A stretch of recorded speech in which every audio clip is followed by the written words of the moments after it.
नमस्कार दोस्तों, मैं Sandeep Lathwal building material reporter के 1-to-1 talk series voice of builder में आपका स्वागत करता हूं। आज के हमारे मेहमान हैं गृह प्रवेश के एमडी श्री अभय कुमार जी। अभय कुमार जी ने बॉम्बे यूनिवर्सिटी से एमबीए करने के बाद 2002 में रियल एस्टेट इंडस्ट्री में कदम रखा। स्वागत है अभय कुमार जी।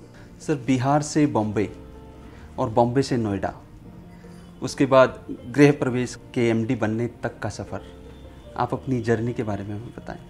मैं इसके बारे में ऐसा बोलना चाहूँगा कि it was never planned, it was destined. मैं हमेशा इसको ऐसे बोलता हूँ कि ये बहुत प्लानिंग के तहत मैं ये नहीं गया था, क्योंकि मैं मिडिल क्लास या कहिए लोअर मिडिल क्लास फैमिली से आता हूँ, जहाँ पर सबसे पहले अपने सर्वाइवल की ही बात होती है।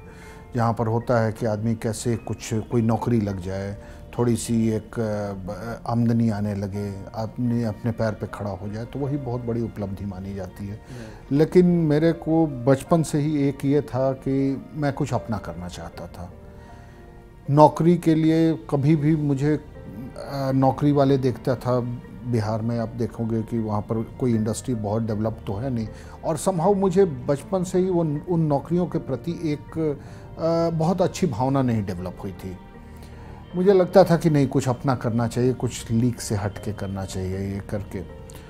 तो लेकिन इनिशियल पढ़ाई तो हमने की हमारे नेतरहाट स्कूल से की, जो अभी यूनाइटेड बिहार अब जो झारखंड में है, वहाँ से करने के बाद फिर हमने पटना साइंस कॉलेज से +2 किया। फिर हम यहाँ दिल्ली यूनिवर्सिटी से ग्रेजुएशन किए, फिर बॉम्बे यूनिवर्सिटी में एमबीए किया। उसके बाद आया कि व्यवसाय क्या करना है। शुरू में हमने नौकरी की, एक एड फैक्टर्स करके कंपनी है बॉम्बे में, उसमें मैंने शुरू में एक पीआर एग्जीक्यूटिव में नौकरी शुरू की। और ये बात है 1999 की। वहाँ पर 2.5-3 साल नौकरी करने के बाद एक हमने सिक्योरिटी एजेंसी शुरू किया।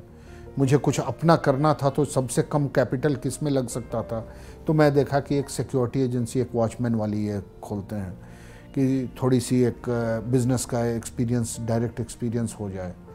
तो वहाँ से शुरू किया। धीरे धीरे वो उसी में करने के बाद बहुत लोगों से मुलाकात होने लगी। खासकर हमारे स्कूल का एक अलमनाई एसोसिएशन जो कि सारी दुनिया में है, नेतरहाट स्कूल का, तो वहाँ भी था। बॉम्बे में भी हम लोग काफ़ी लोगों से मिलते जुलते थे। बॉम्बे से, पूना से भी लोग आते थे, मुलाकात होती थी। तो उन सब लोगों ने मुझे परसुएड किया कि सबको घर की रिक्वायरमेंट होती है, आप क्यों नहीं है कि इस लाइन में आते हो और हम लोग सबके लिए घर बनाओ।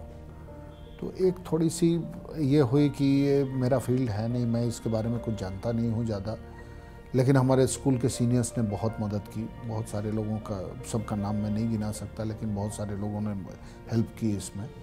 और एक चीज़ तो था कि डे 1 से मुझे था कि मेरे पास मार्केटिंग करने की ज़रूरत नहीं है, सेल्स के लिए पिच करने की ज़रूरत नहीं है। हमारे पास ऑलरेडी कैप्टिव क्लाइंट्स हैं जिनकी एक लेटेंट रिक्वायरमेंट थी, जिसको असलियत में उसको ये फुलफ़िल किया जा सकता था। फिर हमने एक सबसे पहला एक बिल्डिंग हम लोगों ने मिलकर बनाया, वहाँ पे सी प्रिंसेस नाम का, न्यू बॉम्बे में पाम बीच रोड पे है, वो बनाया, जिसमें मोस्टली हमारे स्कूल वाले लोगों ने ही लिया और उनके मित्रों ने लिया। तो वो प्रोजेक्ट बहुत अच्छा चल पड़ा, बहुत अच्छा बन गया। हम लोगों ने 3 साल में कंप्लीट किया और इतना बढ़िया बन गया कि आज भी वो प्रोजेक्ट की एक यूएसपी का मुकाबला शायद इंडिया में कोई भी प्रोजेक्ट नहीं कर पाएगा, कि वो प्रोजेक्ट बना करीब समझो कि 2005-06 में पोजीशन मिला था। आज हम 21 में बैठे हैं, 17 साल हो गए। इतने सालों में हमने अपने सारे मेंबर्स से, जो ओनर्स हैं, उनसे ना तो एक बार प्रॉपर्टी टैक्स लिया है, ना मेंटेनेंस कॉस्ट लिया है, ना कभी उसके अंदर किसी भी तरह का रिपेयरिंग कॉस्ट लिया है। और वो पूरी बिल्डिंग को हम रेंट पे इस तरीके से लगाते हैं कि लोगों को सिर्फ आमदनी होती है, एक्सपेंस ज़ीरो होता है। तो उसका मॉडल ही ऐसा है कि उसमें कोई भी एक भी पैसा एक्सपेंस नहीं होगा, उल्टा सोसाइटी अकाउंट में करोड़ से ऊपर रुपया अभी भी पड़ा हुआ है। Very good. वो करने के बाद फिर मैं लैंड डेवलपमेंट का काम काफ़ी सारा किया, पूना में किया, नागपुर में किया, रायगढ़ वहाँ पर पनवेल में किया, रायगढ़ डिस्ट्रिक्ट में और भी किया। ये करते करते करते हम लोग जब ये करने लगे, उसके बाद पूना में भी हम लोगों ने कुछ एक बिल्डिंग डेवलप करने का ये किया, उसको जेवी में हम लोगों ने दे दिया। हम लोग सब मिलकर लैंड लिए थे। उसके बाद एक अपॉर्चुनिटी मिली कि यहाँ पर नोएडा में एक कोई लैंड टेंडर में आ रहा है, हम लोगों ने पार्टिसिपेट किया। वो टेंडर में फॉर्चुनेटली लैंड हम लोग को मिल गया। फिर से वही रास्ता शुरू किया कि शुरू में सारे अपने स्कूल वालों को, ऑल ओवर वर्ल्ड जो स्कूल में जितने लोग हैं उन लोग को अप्रोच किया, ईमेल के थ्रू, एसएमएस के थ्रू। उस समय व्हाट्सएप भी नहीं आया था, तो उसके थ्रू सब शुरू किया। तो सब लोगों को जानकारी हुई और एक साथ हमें यहाँ भी करीब 200 कैप्टिव क्लाइंट हमें डे 1 को मिल गए थे। तो वहाँ पर हम लोगों ने शुरू किया। लेकिन इसमें एक यही था कि जब आप अपने परिचितों को बेचते हैं तो आपकी जिम्मेदारी 100 गुना बढ़ जाती है। आपको, क्योंकि मैं हमेशा बोलता हूँ कि मुझे उन लोगों के साथ जीना नहीं, उन लोगों के साथ मरना है। इतना पुराना संबंध है और वो बचपन से मुझे जानते हैं, तो एक इमोशनल अटैचमेंट होती है। एक वही हमारा समाज है कहिए, तो उस समाज से हम किसी भी तरह का कोई मेरे से गड़बड़ी नहीं हो जाए, कोई नाराज़ नहीं हो जाए, तो इस चीज़ का हम लोग बहुत ज़्यादा ख्याल रखे। ऊपर वाले ने बहुत साथ दिया, हमने टाइम से पहले अपने प्रोजेक्ट को कंप्लीट किया और आज वहाँ पर करीब 485 फैमिली खूब अच्छे से रह रही है। और कंप्लीशन सर्टिफिकेट हम लोग को तो मिल गया था 2015 में ही, और आज वो देखकर बड़ी सुकून मिलता है कि हम, भगवान ने हमें इस लायक बनाया कि आज मैं इतने फैमिली को एक घर दे पाया। ये बिज़नेस तो है ही, लेकिन साथ में इस बात का ये सुकून एक डेवलपर, एक क्रिएटर, एक निर्माण करने वाला आदमी को वो जो सुकून मिलता है वो करने वाला ही समझ सकता है, दूसरा नहीं समझ सकता है। राइट सर, आपने एज ए एम्प्लॉई स्टार्ट किया था एड फैक्टर के साथ, उसके बाद सिक्योरिटी एजेंसी, देन उसके बाद आपका पहला प्रोजेक्ट सी प्रिंसेस। ये जो जर्नी रही है, इसमें क्या क्या चैलेंजेस आए हैं इस जर्नी के दौरान, और कोई ऐसा यादगार लम्हा जो आज भी आपको प्रेरित करता है? यादगार लम्हा ये बोलिए तो सबसे बड़ा, और प्रेरणा किस चीज़ से मिलती है? प्रेरणा सबसे ज़्यादा, आदमी बोल दे मुझे इस आदमी से प्रेरणा मिली, उस आदमी, सबसे ज़्यादा प्रेरणा मिलती है आवश्यकता से। आपकी क्या आवश्यकता है? आवश्यकता आपके अंदर पैशन लाता है किसी भी चीज़ को करने की। तो वो प्रेरणा, मैं बोलूँगा कि मेरी आवश्यकता ही मेरी प्रेरणा थी कि अब मुझे कुछ अपना करना था, मुझे कुछ अपना ये करने का जुनून सवार था। तो मैं वो करता गया। और चैलेंजेस आप बात करेंगे तो चैलेंजेस तो बहुत सारे आए। सबसे बड़ी चैलेंजेस थी कि मैं इस फील्ड का था नहीं, मुझे कोई एक्सपीरियंस नहीं था, कोई नॉलेज नहीं था, इसकी कोई कन्वेंशनल स्टडीज़ भी नहीं की थी हमने। तो सारा कुछ जो मेरी ट्रेनिंग है, इट इज़, आप कह सकते हैं ऑन फील्ड ट्रेनिंग है, जो सारा चीज़ सीखा हूँ। और मैं शुरू में ही ये कर लिया था कि मैं पहला जो प्रोजेक्ट में इस तरीके से काम किया था कि आप समझो कि मैंने ईंट भी जोड़ी है, कि मैं सब कुछ सीखना चाहता था। मैं समझ रहा था कि मुझे लोग जो पैसे दे रहे हैं, ये पैसे मुझे सीखने को भी का अवसर मिल रहा है। तो मैं एक एक चीज़ से, एक एक प्लानिंग से लेके आर्किटेक्चर के साथ बैठना, उनकी क्या क्या सामान लगेगा, क्या क्या मटेरियल लगेंगे, कौन से मटेरियल कैसा लगाया जाए जिससे कॉस्ट ऑप्टिमाइजेशन हो सकता है, ये बेसिक स्टडीज़ तो थी ही, बेसिक अपनी पढ़ाई लिखाई तो की ही थी, तो वो सब तो समझ में आता ही था। तो उसी का एप्लीकेशन हम लोगों ने किया कि ये रियल एस्टेट में हम इसका कैसे ऑप्टिमाइज़ कर सकें। तो शुरू में हम लोगों ने जो सी प्रिंसेस बनाया, इसमें बहुत सारे इस तरह की चीज़ों को सीखने का मिला। सरकारी दफ्तर में किस तरीके से प्लान्स पास होते हैं, किस तरह से अप्रूवल्स मिलते हैं, कौन कौन से अप्रूवल्स लेने पड़ते हैं, ये सब चीज़ आदमी उसमें सीखा। उसके बाद फिर जब यहाँ पर आए तो ये मार्केट ऑल टुगेदर बहुत डिफरेंट है।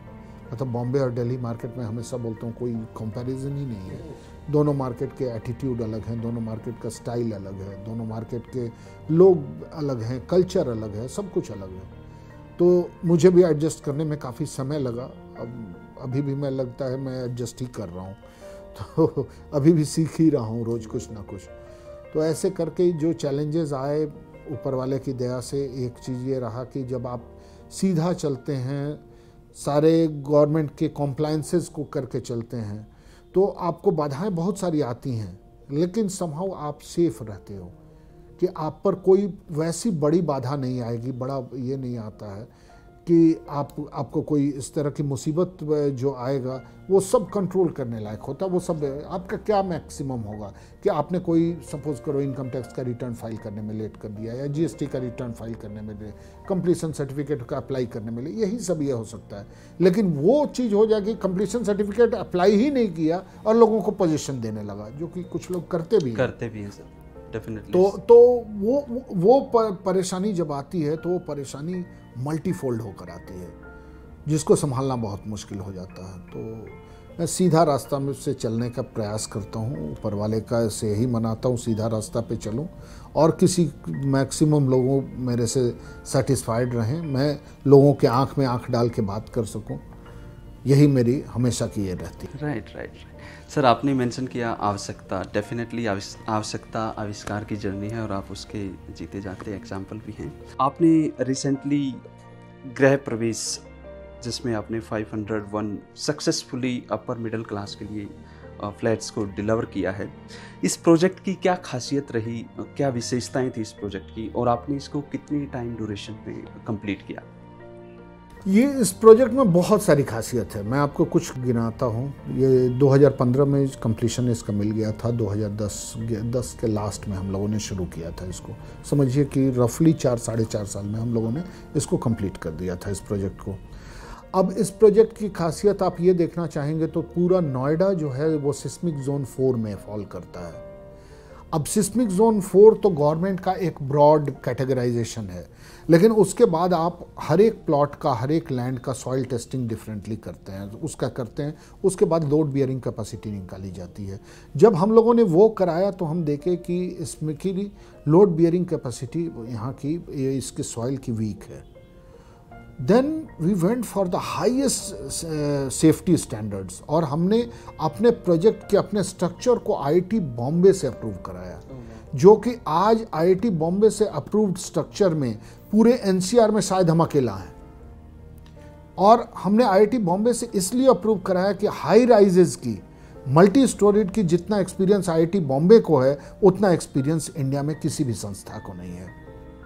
हमने स्ट्रक्चरल कंसल्टेंट भी रखा जो कि महाराष्ट्र के ही थे, और वो इंडिया के, आप यदि कहेंगे कि टॉप सबसे टॉलेस्ट बिल्डिंग का आप 10 का नाम लेंगे तो 10 में 6 वही होंगे जिनको बहुत अच्छी एक्सपीरियंस है।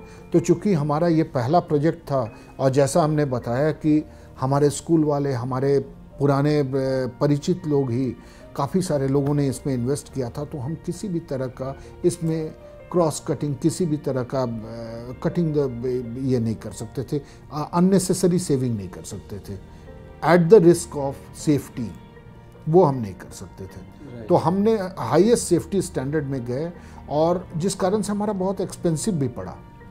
हमारे स्टील ज़्यादा लगे, हमारे ये बाकी बिल्डिंग मटेरियल ज़्यादा लगा, रोड़ी बदरपुर ज़्यादा लगा, सीमेंट ज़्यादा लगा, सब कुछ ज़्यादा लगा। हमारे फाउंडेशन को ही सबसे ज़्यादा स्ट्रॉन्ग करना था, फाउंडेशन पे ही पूरा मल्टी स्टोरी खड़ा होता है।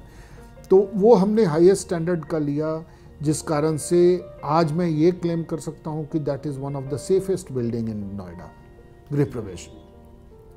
और उसके बाद हमने ग्रीन बिल्डिंग का आप चारों तरफ सुनते होंगे, लेकिन अगेन वी कैन प्राउडली से कि शायद हम अकेला ग्रीन बिल्डिंग प्रोजेक्ट हैं जिसे कंप्लीशन सर्टिफिकेट मिला है। और ग्रीन बिल्डिंग के सारे नॉर्म्स को हम लोगों ने फॉलो किया, उसको उसी तरीके से हमने आरडब्ल्यूए को हैंडओवर किया। अब आगे आरडब्ल्यूए की जिम्मेदारी बनती है कि वो ग्रीन बिल्डिंग के जितने भी इसको थे उसको फॉलो करें, क्योंकि उसके बाद हमारा रोल वहाँ पर ख़त्म हो जाता है once we hand it over to RWA. अब आपको जैसे हमने बताया कि आप बोले यूनिक क्या है, तो यूनिक एक हमने बताया स्ट्रक्चर है हमारी ग्रीन बिल्डिंग का, ये था। तीसरा एक बहुत इम्पॉर्टेंट इसमें हमने ऑप्टिकल फाइबर, हम टू द लास्ट माइल, हम आज तो सारे बिल्डिंग्स में लग रहे हैं, हम 2010 में ही लगा दिए थे। टू द लास्ट माइल ये वो हमारा ऑप्टिकल फाइबर था, जो कि हमने कुछ इस तरह से सॉफ्टवेयर से इंटीग्रेटेड पूरा कॉम्प्लेक्स है कि ये मशीन टू मशीन सारे कनेक्टेड हैं, और मशीन टू मशीन जो टेक्नोलॉजी है इसको हम लोगों ने इसके अंदर इम्प्लीमेंट किया, जिसके बारे में हमने पहले भी काफ़ी कुछ बताया था, हमने मीडिया को भी बताया था, और वो आज भी हमारा बहुत सक्सेसफुली रन कर रहा है उस बिल्डिंग में। आपने मेंशन किया बिल्डिंग सेफ्टी है, सेफ्टी नॉर्म्स हैं, स्ट्रक्चर है। हम जानना चाहेंगे सर, जो आपका डिज़ाइन अप्रोच होता है जिसमें आर्किटेक्चर हैं, स्ट्रक्चर है, डिज़ाइन है, MEP कंसल्टेंट हैं, तो ये सारी जो सर्विसेज हैं ये आपका इन हाउस होता है या आप एक्सपर्ट्स की इसमें मदद लेते हैं बाहर से? ये मिक्सचर होता है, समझिए। कुछ हम इन हाउस रखते हैं जब हम आवश्यकता समझते हैं कि हमें इस चीज़ की इन हाउस आवश्यकता है। जैसे कि आर्किटेक्ट जो होता है, आर्किटेक्ट हमेशा आउटसोर्स्ड होता है। हमने संजय पुरी से बेसिक डिज़ाइनिंग कराई थी, बॉम्बे के संजय पुरी जो हैं। उसके बाद हम अपना इन हाउस एक आर्किटेक्ट भी रखते हैं, क्योंकि वो जो भी डिज़ाइन किया उसकी इम्प्लीमेंटेशन हो रही है कि नहीं, ये मेरा इन हाउस आर्किटेक्ट ही देख सकता है। उसकी एक एक इम्प्लीमेंटेशन सही तरीके से हो, सही मेज़रमेंट हो। और स्ट्रक्चरल कंसल्टेंट जो देता है, जैसे आर्किटेक्चर में स्ट्रक्चर की भी पढ़ाई होती है, तो बेसिक स्ट्रक्चर का नॉलेज उनको भी होता है। तो स्ट्रक्चरल कंसल्टेंट ऑल टुगेदर वो स्पेशलाइज्ड फील्ड होगा, लेकिन उसकी इम्प्लीमेंटेशन यदि आपके पास एक इन हाउस आर्किटेक्ट होता है तो थोड़ी आसान हो जाती है। सिमिलरली हम और भी बहुत सारी चीज़ों को इन हाउस रखते हैं। जैसे कि आपको बताएं कि हम लोग अपने इसके अंदर सिविल इंजीनियर्स रखते हैं, फोरमैन्स रहते हैं। वो सारे वो इसलिए रहते हैं कि वो गवर्नमेंट नॉर्म्स को भी फॉलो करना है, हमारे आर्किटेक्ट को भी फॉलो करना है, स्ट्रक्चरल कंसल्टेंट को भी फॉलो करना है। वो सब चीज़ को फॉलो करने के लिए हमें इन हाउस ये सारे लोगों को रखने पड़ते हैं। अब आउटसोर्स की बात करेंगे तो हमारा जैसे लीगल कंसल्टेंट आउटसोर्स रहेगा, लेकिन उसके साथ भी हमारा एक आध वकील हमारा ऑन रोल भी रहेगा, बिकॉज इट्स अ बिजनेस। बहुत सारी टेक्निकलिटीज़ होती हैं। कुछ लोग कितना भी आप ये कर लो फिर भी कुछ ना कुछ लोग केस करेंगे ही आपके ऊपर, लीगल केस आपके ऊपर ठोकेंगे। तो आपको एक आदमी ऐसा चाहिए, आप यदि आपने सही काम किया है तो कोर्ट को आपको पहुंचाना होगा उस बात को। तो उसके लिए इन हाउस हम अपना एक लीगल एडवाइज़र भी रखते हैं। तो it's always mix and match कहिए। सर, आपने अभी ग्रीन बिल्डिंग को मेंशन किया। जब बात लग्जरी अपार्टमेंट्स की आती है तो पर्यावरण के अनुकूल दृष्टिकोण बहुत इम्पोर्टेंट हो जाता है। आप अपनी बिल्डिंग्स में इन सब चीज़ों का कितना ख्याल रखते हैं, कितना महत्व देते हैं? देखिए, ग्रीन बिल्डिंग जो है ना, ये ऐसा नहीं है ये इसको सिर्फ ग्रीन बिल्डिंग से लोग समझते हैं ग्रीन बिल्डिंग मतलब ग्रीनरी, ग्रीन समथिंग, पेड़ पौधा ज़्यादा लगा दिया वही ग्रीन बिल्डिंग। ऐसा नहीं होता है।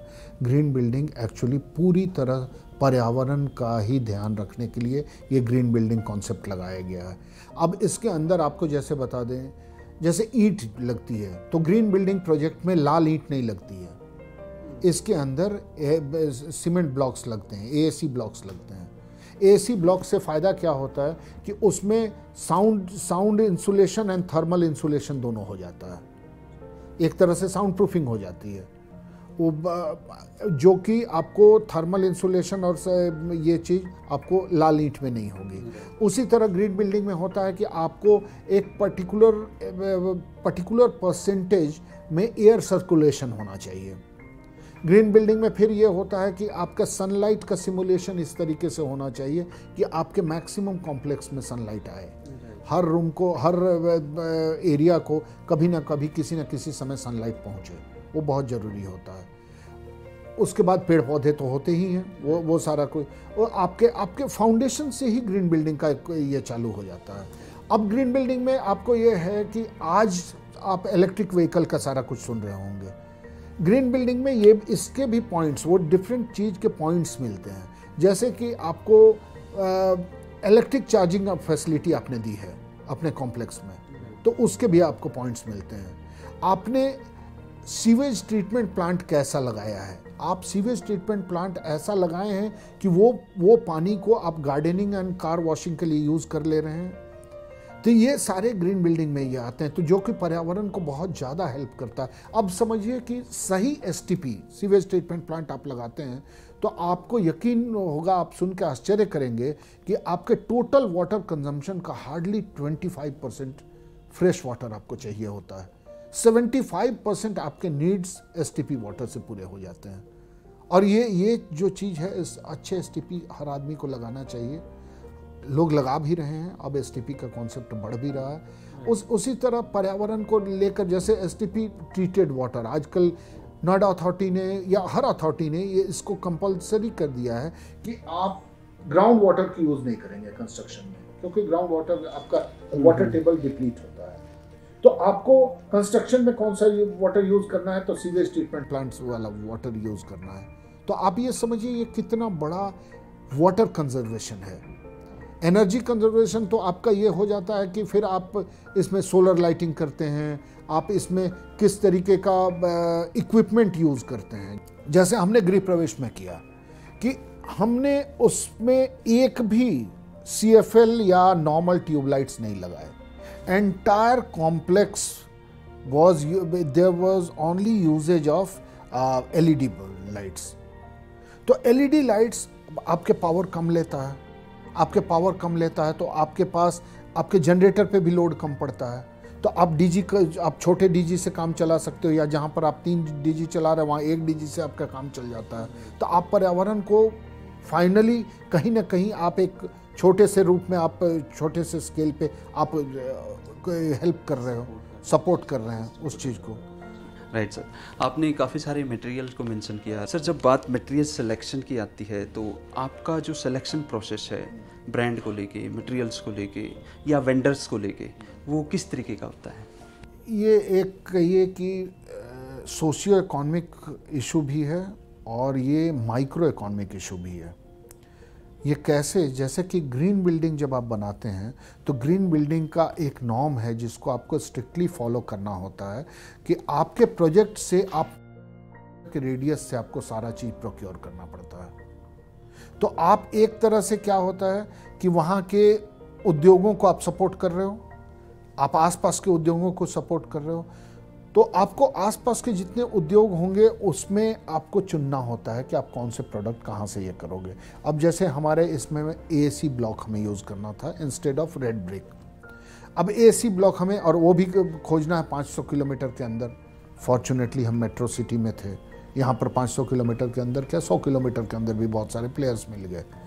तो उसी तरह जैसे हमें प्लाई लेना था, तो प्लाई भी हमें 500 किलोमीटर के अंदर लेना है। तो 500 किलोमीटर के अंदर में जितने बरेली हो गया, यूपी के और भी कई सारे क्षेत्र हो गए जहाँ पर प्लाई का निर्माण होता है। हाँ, रामपुर है, बरेली है, ये सारे जगह से, हाँ।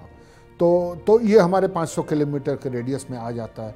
अब वो लोग भी अपना काफ़ी एडवांस्ड मशीनरी यूज़ कर रहे हैं, बहुत अच्छी क्वालिटी की ये मिल जाती है।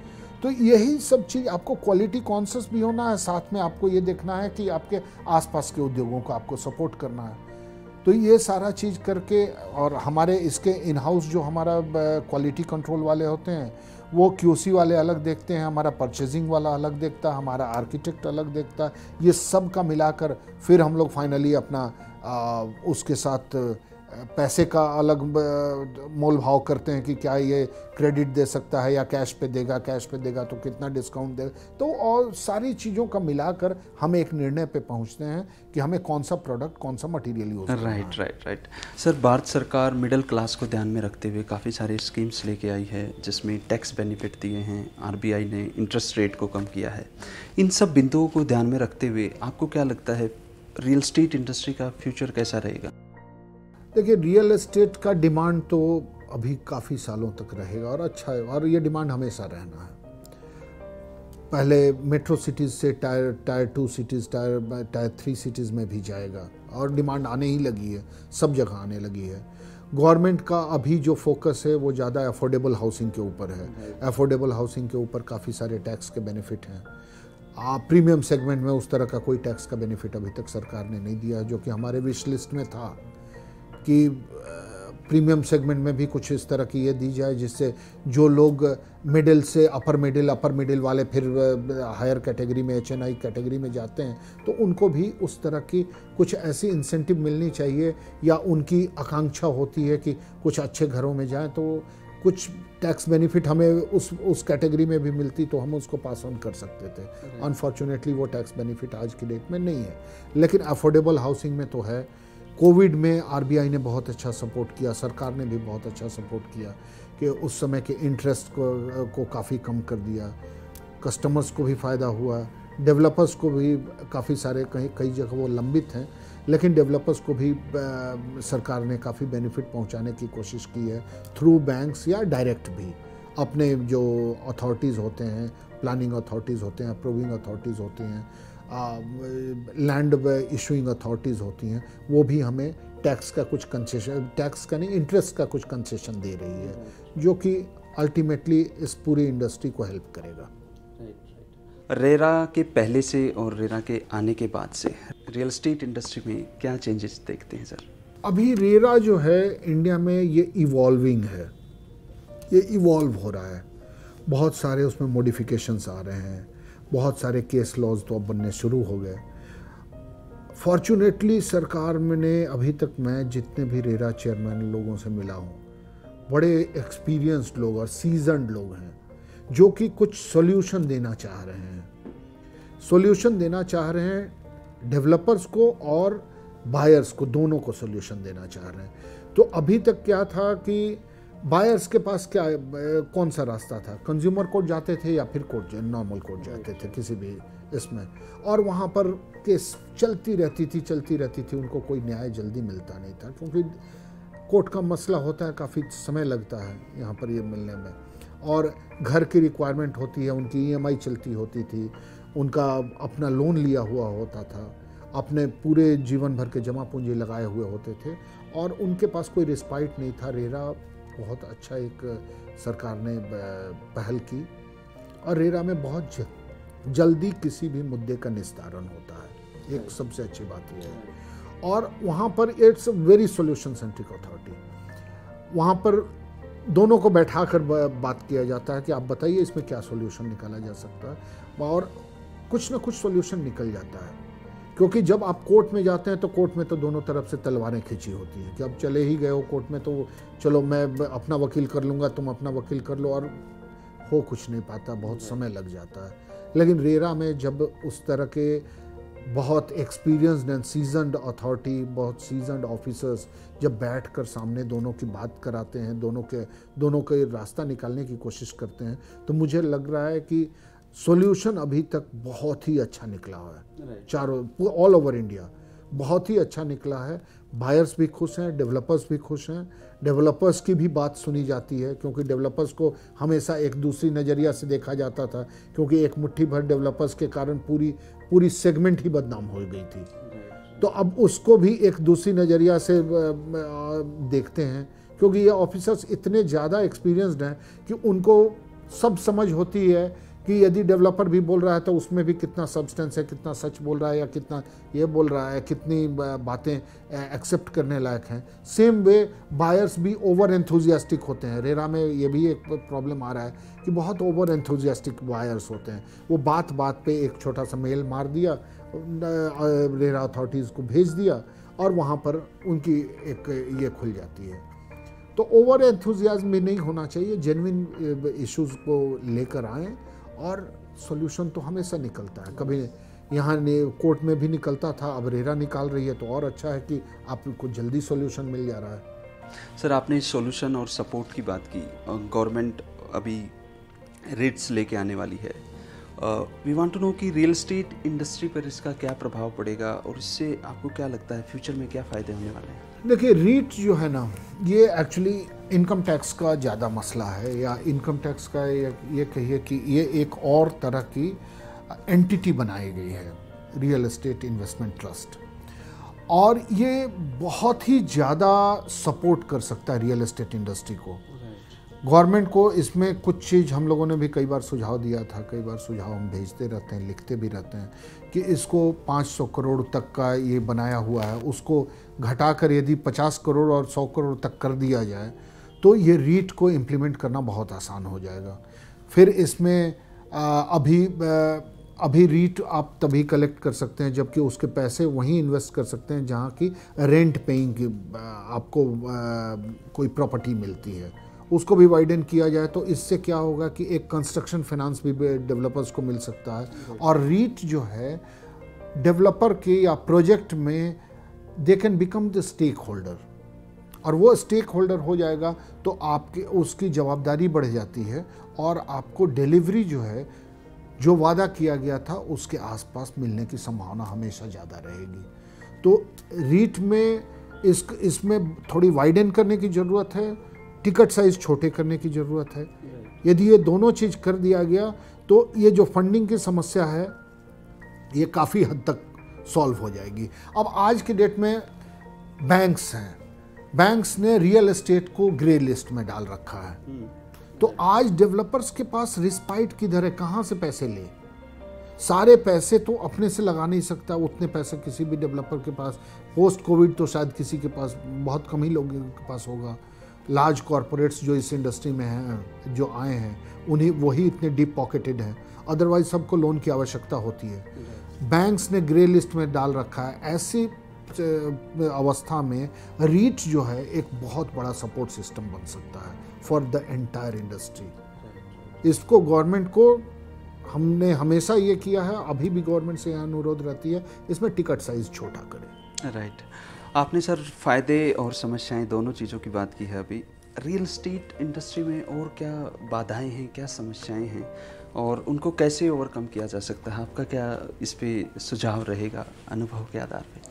अब इसमें मैं थोड़ा एक ब्लंटली बोलता हूँ, ये सिंगल विंडो सिस्टम बड़ा ओवररेटेड वर्ड है और बड़ा ये एक क्लीशे बन चुका है आज के इसमें। हर एक लीडर्स, हर एक ये बोलते हैं single window system, single window system अभी तक चरितार्थ नहीं हुआ है। आज भी हमें अनेकों अप्रूवल्स लेने होते हैं और उस अप्रूवल्स लेने में उनका कोई टैट फिक्स नहीं है। आज एक अधिकारी छुट्टी पे है और वो एक सप्ताह बाद आएगा, हमारी ये फाइल एक सप्ताह ऐसे ही लंबित हो जाती है अकारण। अब उस अधिकारी को या उस अथॉरिटी को इस बात को समझ नहीं पाते हैं वो लोग कि आपके एक सप्ताह से उसका रिपल इफेक्ट कहाँ तक गया, ये समझना बहुत ज़रूरी है। तो ये सिंगल विंडो जो सिस्टम है, ये सचमुच में यदि लागू हो जाए तो इससे अच्छी बात कुछ भी नहीं होगी। अब दिल्ली की बहुत सारी समस्याएं आती हैं, लेबर की अलग समस्या आती हैं, आपको मटेरियल सप्लाई की अलग समस्याएं आती हैं, इनकम टैक्स की अलग समस्याएं आती हैं, डिफरेंट टाइमली कॉम्प्लायंस की अलग समस्याएं आती हैं। ये सब चीज़ को आदमी संभाल कर, सब चीज़ को कंप्लाई करते हुए आगे बढ़ना ये कठिन कार्य है। ये ऑल टुगेदर एक पूरी संस्था लगती है इस चीज़ को पूरा करने में।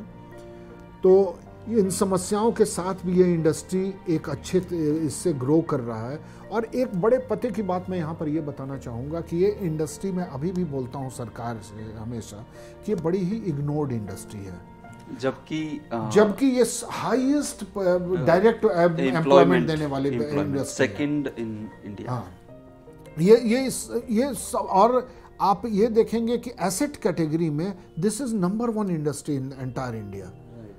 एसेट कैटेगरी में आप आते हैं तो, लेकिन ये इतनी इग्नोर्ड है। एक मुट्ठी भर लोग जिन्होंने अच्छे से काम नहीं किया, जिनके केस लंबित हो गए, जो बहुत ज़्यादा हाईलाइटेड हो गया मीडिया में, कोर्ट्स में, तो इससे पूरी इंडस्ट्री ही एक तरह से बदनाम हो गई है। और हर आदमी मान के चलने लगा है कि जो इस इंडस्ट्री में जो काम कर रहा है वो गलत ही है, जबकि ऐसा नहीं है। इसमें अधिकांश लोग अच्छा काम करने वाले हैं और मैं बताता हूँ 99% लोग अच्छा काम करना चाहते हैं। यदि गवर्नमेंट इस चीज़ को सपोर्ट कर दे, ये कॉम्प्लायंसेस को थोड़ा इजी कर दे, ये सिंगल विंडो को चरितार्थ कर दे, तो ये बहुत कुछ संभव है। और ये रेरा के पास, उसके बाद रेरा के पास कंप्लेंट्स ही बहुत कम जाएंगे। हर कोई देखिए, कोई भी डेवलपर, कोई भी जानबूझकर कोई अपना कोशिश नहीं करता है कि हम प्रॉब्लम्स को अपने सर पे लें। कोई डेवलपर नहीं चाहेगा कि हम जेल जाएं, कोई डेवलपर नहीं चाहेगा कि हमारे ऊपर केस हो। कहीं ना कहीं उनकी भी समस्याएं रहती हैं जिनको समझने को कोई जल्दी तैयार नहीं होता है। बायर्स तो कभी भी तैयार नहीं होते हैं। बायर्स का तो सीधा ये कहना होता है हमने पैसे आपको दिए हैं, आप ये आपका लुकआउट है। अब वो लुकआउट हमारा इतने सारे अथॉरिटीज़ से है और वो अथॉरिटीज़ हमें सपोर्ट नहीं कर पाते हैं, तब ये सारी समस्याएं उत्पन्न होती हैं और ये फाइनली डिलीवरी में और कंप्लीशन में विलंब होता है, जिस कारण से ये डबल वैमी हो जाता है। राइट। आपने सर मेंशन किया काफ़ी सारे बिल्डर्स जो कि 99% लोग अच्छा काम करना चाहते हैं, लेकिन कुछ चंद लोगों की वजह से एक बड़ा ही नेगेटिव मैसेज मार्केट में गया है। हम भी जानना चाहते हैं सर, पिछले कुछ टाइम में काफ़ी सारे बिल्डर कोलैप्स कर गए हैं, जिसकी वजह से डेफिनेटली लोगों का भरोसा इस इंडस्ट्री के ऊपर से उठा है, तो इसमें आप इसको एक चैलेंज की तरह कैसे लेते हैं? क्या आपको लगता है काफ़ी बड़ा चैलेंज है और इसके ऊपर आपका क्या ओपिनियन रहेगा? बहुत सारे डेवलपर्स कोलैप्स किए हैं, बहुत सारे डेवलपर्स फाइनेंशियली स्ट्रेस्ड हैं आज के डेट में, कि ये गवर्नमेंट अथॉरिटीज़ की पूरी सपोर्ट नहीं मिलती है। जो चीज़ हमारे फाइल क्लियर होने चाहिए 10 दिन में, वो फाइल क्लियर होने में 10 महीने भी लग जाते हैं, और वो अथॉरिटी या वो अधिकारी उस चीज़ को विजुअलाइज नहीं कर पाता है कि आपके विलम्ब करने से कितने सारे चीज़ें होंगे। अब जैसे मैं आपको एक सिंपल सा एग्जांपल देता हूँ। मैंने कमेंसमेंट सर्टिफिकेट के लिए अप्लाई किया, मेरे कमेंसमेंट सर्टिफिकेट में डिले कर दिया अथॉरिटीज़ ने। अब इसका क्या क्या नतीजा होगा? कमेंसमेंट सर्टिफिकेट में डिले कर दिया, हम रेरा के लिए अप्लाई नहीं कर सकते हैं, हमने लेबर्स के पूरे टाई अप कर रखा है, हम रोजगार नहीं दे पा रहे हैं क्योंकि कमेंसमेंट सर्टिफिकेट नहीं है, हम काम नहीं शुरू कर सकते हैं। कमेंसमेंट सर्टिफिकेट नहीं है, हमें कोई भी बैंक या फाइनेंशियल इंस्टीट्यूशन हमें लोन नहीं देगा क्योंकि हमारे पास अप्रूवल्स ही नहीं है। अब ये सारे चीज़ के कारण हमारे प्रोजेक्ट डिलेड हो रहे हैं।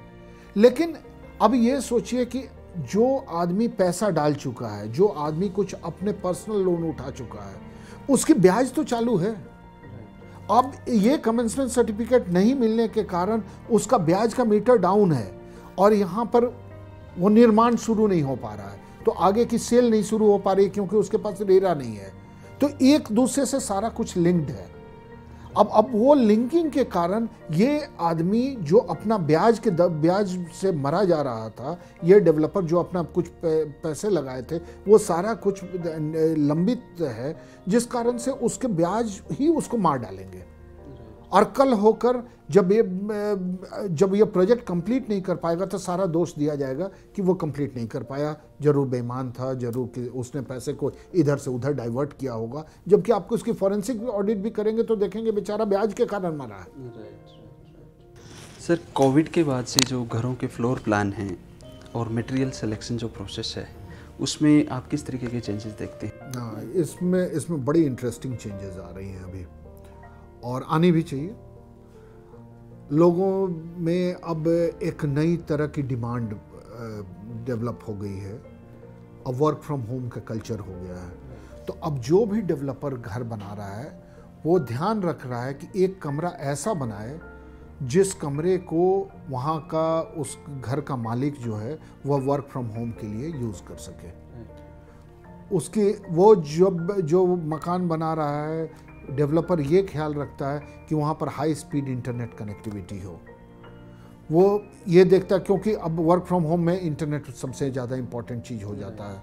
तो अलग कमरा बनाना, इंटरनेट की कनेक्टिविटी देना, उसके बाद जो बाकी भी चीज़ें जो वहाँ पर मटेरियल जो यूज़ की जा रही है, वो मटेरियल भी जैसे ग्रीन बिल्डिंग के नॉर्म्स को ज़्यादा से ज़्यादा फॉलो करना चाहेगा, क्योंकि पोस्ट कोविड ये सब चीज़ के प्रति अवेयरनेस बढ़ी है, डिमांड भी बढ़ी है। अब लोग ग्रीन बिल्डिंग प्रोजेक्ट मांग रहे हैं, अब लोग ग्रीन बिल्डिंग प्रोजेक्ट की तरफ आकर्षित हो रहे हैं, और उसी कारण से जब लोग आगे डिमांड डेवलप हो रहा है तो सप्लाई ऑटोमेटिकली डेवलप होगा, और डेवलपर भी उस रास्ते पे आगे बढ़ रहे हैं, और लोगों के उस तरह के लेटेंट डिमांड जो अब रियल डिमांड में कन्वर्ट होता जा रहा है, उस चीज़ को फुलफिल करने के लिए तैयार बैठे हुए हैं। राइट। सर, आज का जो युवा रियल एस्टेट इंडस्ट्री में ऑलरेडी वर्क करता है या जो इस इंडस्ट्री में आना चाहता है, उनके लिए कोई संदेश? बहुत टफ लाइन है आज की डेट में। ये संदेश सिर्फ युवा के लिए नहीं है, ये संदेश पूरी इंडस्ट्री के लिए है, संस्थाओं के लिए भी है, सरकार के लिए भी, कि बहुत टफ लाइन है। इजी, यहाँ पर कुछ भी इजी समझ कर मत आइएगा। देखने से लगता है कि बिल्डर होता है तो बहुत अमीर होता है, मर्सिडीज BMW में घूमता है। उसी समय बहुत सारे बिल्डर्स आज जेल में भी हैं। बहुत अनफॉर्चुनेट घटनाएं भी घटी हैं, कुछ सही वजह से, कुछ गलत वजह से, बहुत सारे वजहों से सब ऐसे भुगत भी रहे हैं।